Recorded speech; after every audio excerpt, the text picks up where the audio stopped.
ராகவும் அபியும் வந்து ஒன்றா இருக்கிற நிறைய வீடியோஸ் எல்லாத்தையுமே வந்து ஒளிபரப்பு பண்ணுறாங்க. இதை பார்த்துட்டு எல்லாருமே அதிர்ச்சி அடைகிறாங்க. ராகு இப்போ கூட தண்ணியிலேருந்து வந்து அபியை தூக்கிட்டு போயிருக்கான் அப்படின்னோடனே, அவளை காப்பாற்ற நான் தூக்கிட்டு போனேன், சொன்னால் புரிஞ்சுக்கங்க அப்படின்னு சொல்லிட்டு ராகு எவ்வளோ சொல்லி பார்க்குறாரு. ஆனால் விக்னேஷோட ஃபேமிலி கேட்குறதா இல்லை. விக்னேஷ் இந்த கல்யாணம் வேணாப்பா, இந்த பொண்ணு சரியில்லை அப்படின்னு சொன்னோன்னே, தயவு செய்து நம்புங்க, எந்த தப்புமே பண்ணலை நாங்கள் அப்படின்னு சொல்லிட்டு அபியும் வந்து ராகவும் எவ்வளோ சொல்லி பார்க்குறாங்க. ஆனால் அவங்க கேட்க மாட்டேங்கிறாங்க. உடனே வந்து அபியோட அப்பா வந்து இப்படி நடந்துச்சு, என் பொண்ணோட கல்யாணம் 2வது வாட்டியும் தடைப்பட்டுச்சு அப்படின்னு சொல்லிட்டு பயங்கரமாக கதறி கதறி அழறாரு. அடுத்து வந்து என்ன பண்ணுறதுன்னு தெரியாமல் தவிக்கிறாரு. இந்த சூழ்நிலையில் பாட்டி வந்து ஒரு முடிவு பண்ணுறாங்க. விக்னேஷோட ஃபேமிலி வந்து இந்த கல்யாணம் வேணாம்னு சொல்லிட்டு போகிறாங்க. விக்னேஷ் வந்து இல்லை, அவங்கள பற்றி தப்பாக நினைக்கிறதுக்கு ஒன்றுமே இல்லை, அவங்க தப்பானவங்க எனக்கு தோணலை அப்படின்ற மாதிரி சொல்கிறாரு. அவங்க வீட்டில் யாருமே கேட்க மாட்டேங்கிறாங்க. நீ வர போறியா இப்போ இல்லையா அப்படின்னு சொல்லிட்டு வம்படியே எடுத்துகிட்டு போயிடுறாங்க. ஆனால் விக்னேஷ் வேறு வழி இல்லாமல் போயிடுறாருங்கிறது.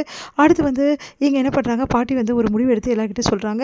இந்த மாதிரி இதுக்கப்புறம் வந்து அபியோட கல்யாணம் கண்டிப்பாக நடக்கும் அப்படின்றாங்க. எல்லோரும் கதிரை எழுத பார்த்துட்டு எப்படி நடக்கும், அதான் மாப்பிள்ளை போயிட்டாரு அப்படின்னு சொல்லிட்டு அபியோட அப்பா சொன்னோன்னே, மாப்பிள்ளை இங்கே தான் இருக்கான் அப்படின்னோடனே எல்லாரும் அதிர்ச்சி அடைகிறாங்க. வேறு யாருமே கிடையாது, அபிக்கு இவ்வளோ பிரச்சனை வந்திருக்குன்னா இதுக்கெல்லாம் காரணம் ராகவ் தான். ராகவுக்கும் அபிக்கும் வந்து இந்த மாதிரி வந்து 2 பேருக்கும் நடந்ததால் தான் இவ்வளோ பிரச்சனை வந்தது. அபியோட கல்யாணம் நிற்கிறதுக்கு காரணமான ராகவே வந்து அபியை கல்யாணம் பண்ணிக்கிட்டோம் அப்படின்னோடனே அதிர்ச்சி அடைகிறார் ராகவ். நான் எப்படி வந்து கல்யாணம் பண்ணிக்க முடியும், இங்கே பாரு அபியோட வந்து இந்த கல்யாணம் நின்றதுக்கு நீயும் ஒரு வகையில் காரணம் தான், புரியுதா, அபியை கல்யாணம் பண்ணுறதுக்கு உனக்கு என்ன பிரச்சனை, அபி ரொம்ப நல்ல பொண்ணு, அவ்வளோ நல்ல பொண்ணு அப்படின்னு சொல்லிட்டு செம்மையாக டென்ஷன் ஆகிறாரு. என்னடா எப்படி பேசுகிறேன், அவளுக்கு எனக்கு ஒத்து வராது அப்படின்னோடனே, ஆமாம் அவருக்கு எனக்கு ஒத்தே வராது, எனக்கு இந்த கல்யாணம் தேவையில்லை அப்படின்னு சொல்லிட்டு அபி வந்து சொல்கிறாங்க. அது கேட்டு ராகவ் டென்ஷன் ஆகிறாரு. ஓ, இந்த கல்யாணத்தை நிறுத்திட்டு எப்படியாவது வந்து எங்கள் மாமா கூட ஓடலான்னு முடிவு பண்ணிட்டியா, விட மாட்டேன்டி ஒன்று அப்படின்னு சொல்லிட்டு, இப்போ என்ன நான் இந்த கல்யாணம் பண்ணிக்கணும் அவ்வளோதான், சரிங்க பாட்டி நான் கல்யாணம் பண்ணிக்கிறேன் அப்படின்னோடனே அபி அதிர்ச்சி அடைகிறாங்க. அவர் கல்யாணத்துக்கு சம்மதிச்சாலும் நான் சம்மதிக்க மாட்டேன் அப்படின்னு சொல்லிட்டு அபி சொன்னோன்னே அவங்க அப்பா வந்து டென்ஷன் ஆகிறாரு. அப்படியே கதறி அழறாரு. நீ இந்த கல்யாணத்துக்கு வந்து சம்மதிக்கலைன்னா நான் வந்து ஆப்ரேஷன் பண்ணிக்க மாட்டேன், என் உயிரும் என் உடம்புலேருந்து போயிடும் அப்படின்னு சொல்கிறாரு. அதை கேட்டு வந்து அபி அதிர்ச்சி அடைகிறாங்க. சரிங்கப்பா உங்களுக்காக சம்மதிக்கிறேன்னு சொல்லிட்டு அபியும் சம்மதிக்கிறாங்க. அடுத்து ராகவுக்கும் அபிக்கும் வந்து கல்யாணம் பண்ணுறதுக்கான ஏற்பாடு எல்லாமே பண்ணிவிட்டு மணவரில் உட்கார வைக்கிறாங்க. இந்த டைமில் சுந்தரி வந்து செமைய டென்ஷன் ஆகிறாங்க. இது ஒத்துக்கவே முடியாது அப்படின்னு சொல்லிட்டு எப்படியாவது வந்து நம்ம வந்து கிருஷ்ணா வர வைக்கணும் அப்படின்னு சொல்லிட்டு கிருஷ்ணாவை தேடி போகிறாங்க. அதுக்குள்ளே இங்கே கல்யாணம் நடத்துறது. அபிக்கு அடுத்து ராகவ் வந்து தாலி கட்டிடுறாரு. இதை பார்த்த முரளி சுந்தரி அதிர்ச்சி அடைகிறாங்க. அடுத்து வந்து அந்த அக்னிகுண்டத்தை வராங்க.